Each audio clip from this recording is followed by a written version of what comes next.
Hey, Kingdom Dream Chasers, it's Gail Root back with you. Very excited about a series that I'm introducing to you. And this is a build up. What I'm going to be doing today is giving you the overview, walking you through. There's going to be four episodes in the series that follow this one. So this is just the introduction to it. It is going to be one of the heart of the biggest pain points that I see in Christian business women. We're going to kind of take a deep dive like we like doing. Of course, we're going to be talking about God and how all of this, looking through that kingdom lens that the Lord gives us.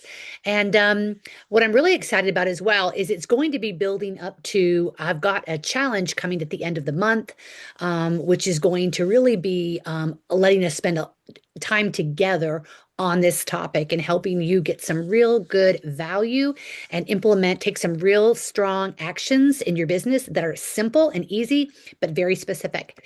And so let us not delay another moment and jump in. So this is a lead generation series. All right.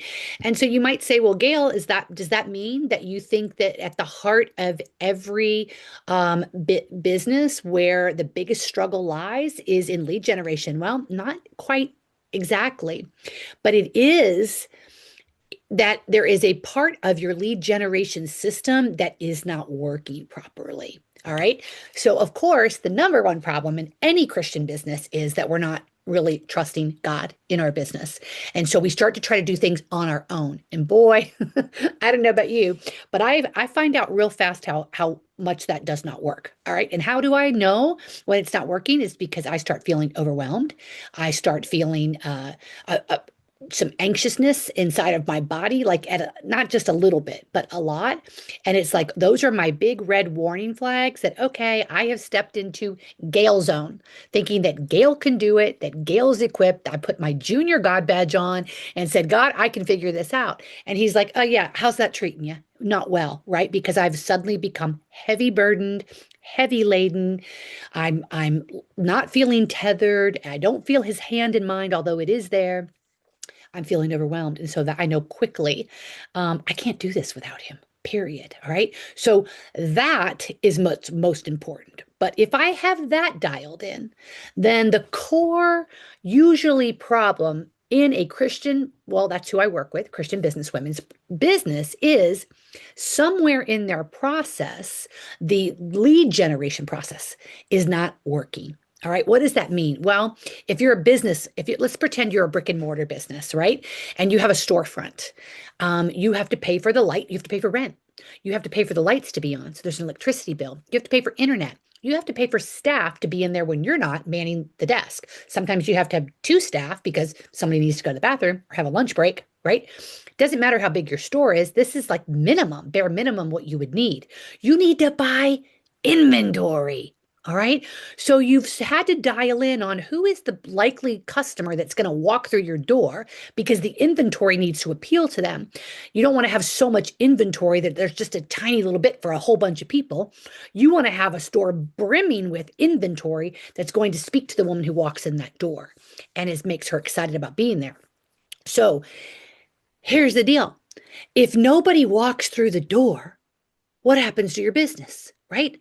You're paying a lot. It's not sustainable because you have expenses and you have invested energy and time, and you had invested a lot in inventory, but there's nobody walking through the door. So somewhere in the lead generating process, whether that's your marketing process, they don't know about you, or they didn't think you were specifically targeting them, so they didn't think it was worth their time to stop by your shop. Okay. Same is true in the online space. If you're not dialed into who you're speaking to, all right, all the lights are still on, you're still working, you're still doing all the things, right? But if there aren't new people coming towards you, there's a problem somewhere in your lead generating system. All right. Now, this isn't a technical conversation. We're going to get into that much later. I'm not talking about anything tech. You need a system for bringing in leads. So let's get into the four areas, and we're going to go in every one of these areas is going to have its own episode to follow this one. So the first area um, I've alluded to is that perhaps you have a wrong fit person coming up to your door, coming towards you. So if you are being either really general or you haven't dialed in specifically, whatever solution you have for them, whatever inventory you have, right? So that could be a course, an offer, products. If you're not dialed in, once they get in there, they're going to figure out it's not a right fit for them, or they come have a conversation with you and then they figure out it's not right fit. So you're spending all this time to bring this person towards you, marketing, posting, and then that person decides that, that's what oh no, that I'm not a right fit for this. Okay, so that's the first thing we're going to be talking about is how do you make sure that what you're marketing, who you're marketing to, is the right fit person so that when she starts coming towards you, the conversation is actually fruitful. It doesn't mean, even if she's a right fit person, it doesn't mean she's necessarily going to buy, but it does mean you're going to be having a conversation with your right fit person and you're going to be finding out what other solutions that right fit person maybe is choosing or what her investment, budget levels are and the different thought processes she's going to determine if you and what you have is a right fit for her, even if she's a right fit for what you have, your ideal client. So this is really, really important. This is probably one of the places where we waste loads of time. We think that we need to be marketing in a big general way. We think that's going to attract more people. But what we end up finding out is uh, they're not feeling that you're actually for them. They're not feeling their language being spoken. And so we're losing them in the process. Okay. Now, so wrong fit. That is one big part of the lead generating process that can get tweaked. So there's really good news because if you just tweak it a little bit, you can start seeing some great results. So we will go into a much deeper dive on that topic for our next episode. Now, the episode that's going to follow that, so we're going to call this the introductory episode. Okay. So the next episode will be number 1 in the series. Number 2 in the series is going to be about your trust ladder.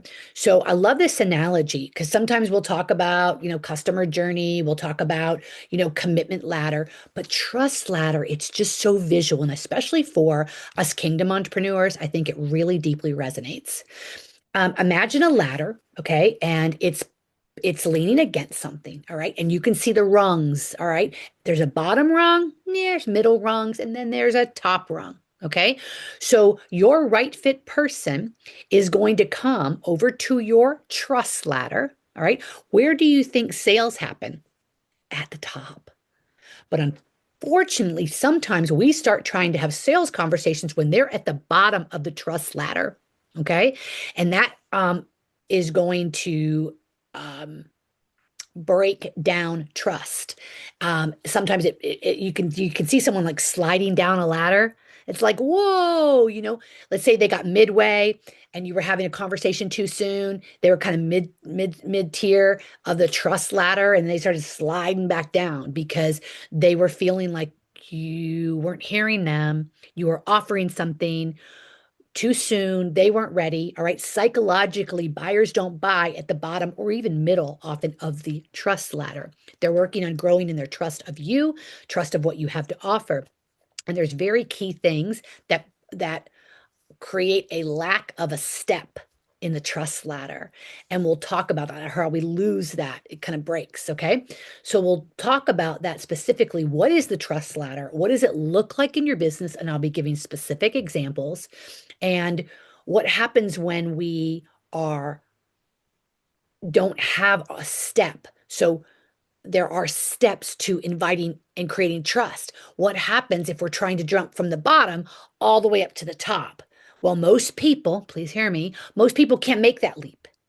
All right. So you're asking something to them to be heroic and they're not going to do it. So you need to have enough steps on your ladder that they can take easily. Okay. Because if there's a big gap, what's going to happen? They're going to move away because it's too hard. You want them to feel like, whoa, this is an easy ladder to climb, one step at a time. Here I go. Okay. So we're going to talk about what is a trust ladder, how do you build one, and how do you make sure that you're not missing one of the steps.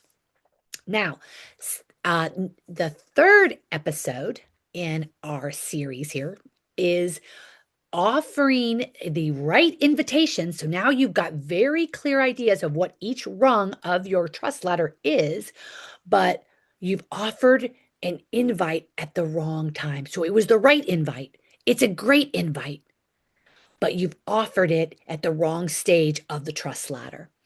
And so something has felt off. She has felt that misalignment, and it really reduces trust.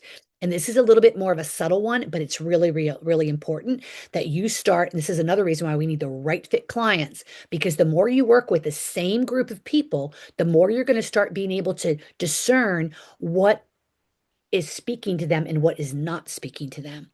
Because if you have a right fit here, invitation for them, but you offer it at the wrong stage of that trust ladder, that trust is going to get, I'll use the word broken. That might be a little bit harsh, but it will get, they'll do a little head scratch, or it will just turn them off in a way. Okay. And lastly, our last, once you hear what the trust ladder is, once you hear what the different rungs of the trust ladder are, so let me recap again. We're going to talk about your right fit clients and what happens when we don't have we have a wrong fit. We're going to be talking about what is a trust ladder. We're going to be talking about what are the steps that I need to have in my trust ladder so that they're not trying to jump too far because they won't do it. And then I get frustrated and think, why isn't this working? We're going to talk about what it means to offer a right invitation at the wrong time. Okay. So you might have an invitation for step 4 on your ladder, but you're offering an invite for step 6. Or you have an invite for step 2 on your ladder and you're offering it at step 1. Okay. So it's not a right fit. Something's not congruent, and it just creates an uncomfortable feeling. And we'll talk about how you gain that ability to discern what that right time, right invite is. And there's a key thing that you can do to make sure. So be encouraged in that. And then lastly, we're going to be talking about all of these things can feel like, well, that's a lot, Gail.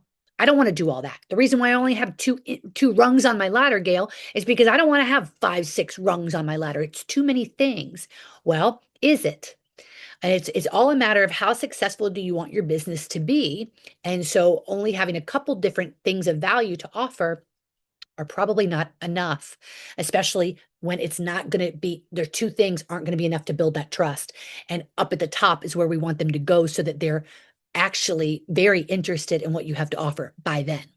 So the last series is going to be about how do you start adding in a simple way or a done for you way.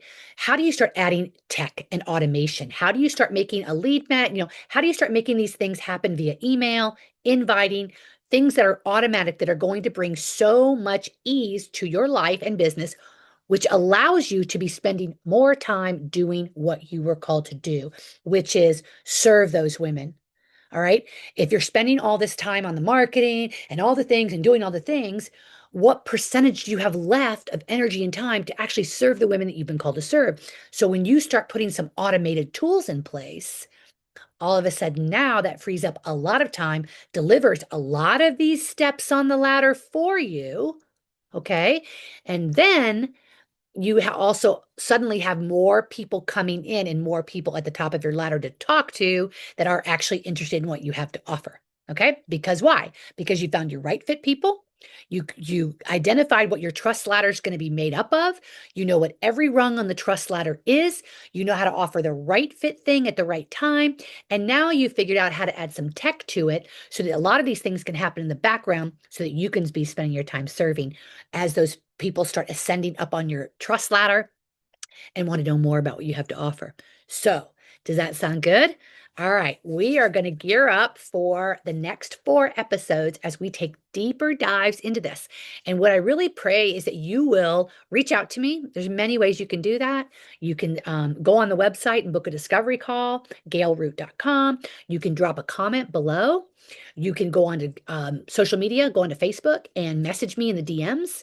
ask me a question. You can go into our Facebook group, Kingdom Businesswomen, and reach out to me through there, message me there, all the different ways. But I would love to hear as we go along on this journey how this is impacting your business. And most importantly, I want you to be able to get clarity about anything that I'm saying that you're doing a head scratch on. All right. So we don't want any of that. We don't want any head scratch and we want clarity. Okay. So that you can take simple, clear action that starts making a big difference in your business.